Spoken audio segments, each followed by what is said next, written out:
Les déchets que nous trouvons en mer ou sur le sable proviennent essentiellement de l'homme, alors qu'il existe des poubelles adéquates. Éduquer les enfants en leur expliquant où vont les déchets et pourquoi il est essentiel de les jeter dans des endroits appropriés, un devoir pour l'ambassadrice du tri, Isabelle Miguet. Ça, c'est un souvenir que j'ai quand je suis arrivée ici à Monaco où on a nettoyé une plage avec Ramoge et on a trouvé tous ces petits bâtons. Et sur le coup, je me suis dit, tiens, on mange beaucoup de bonbons pour ne pas nommer la marque. Et puis non, ça, ce sont des cotons-tiges que l'on retrouve sur les plages. Pourquoi ? Parce que les gens ne jettent pas leurs cotons-tiges dans la poubelle, mais jettent leurs cotons-tiges dans les toilettes. Donc vous tirez la chasse et il y a quelque part, ça, si je puis dire, ça passe et ça atterrit dans la mer. Donc les cotons-tiges, il faudrait les mettre dans les poubelles. Ça aussi, c'est un bon moyen, on va dire, de protéger notre mer. Déjà, il ne faut pas jeter parce que sinon ça pollue. Et si, par exemple, il y a quelqu'un qui jette un déchet, les poissons, ils disent c'est quoi ça ? Ils disent peut-être que je peux le manger, ils le mangent, ils meurent. Et s'il y a trop de gens qui mettent des déchets dans la mer, à la fin, tous les poissons ils vont mourir. Nous, on vit sur la terre, donc la mer, c'est un peu important.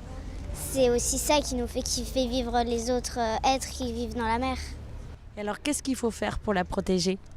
Arrêter de jeter des sacs plastiques dans la mer, parce qu'après ça va trop polluer et ça va faire des montagnes de déchets. Sur les plages, moi je récupère les papiers que les gens laissent, parce qu'en fait, on peut les recycler et en faire du nouveau papier.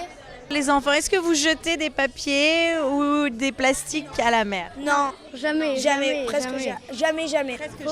Faut pas, il faut pas, sinon ça va polluer la mer et les grands, les animaux comme les poissons, s'ils avalent ça, ils peuvent directement mourir et donc il faut arrêter. Et comment on fait si on n'a plus de poissons ? On va pas pouvoir manger des poissons et ils sauront être en mode disparition. Et donc on peut plus vivre si on n'a plus de poissons.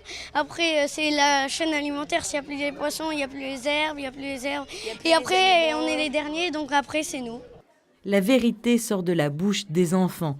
En effet, leur innocence leur permet de percevoir et de formuler des faits qui échappent souvent aux adultes. Il est donc essentiel pour protéger les océans, mais aussi l'avenir de nos enfants, de protéger les eaux en respectant quelques règles simples, en commençant par ne rien jeter sur les plages ou dans la mer.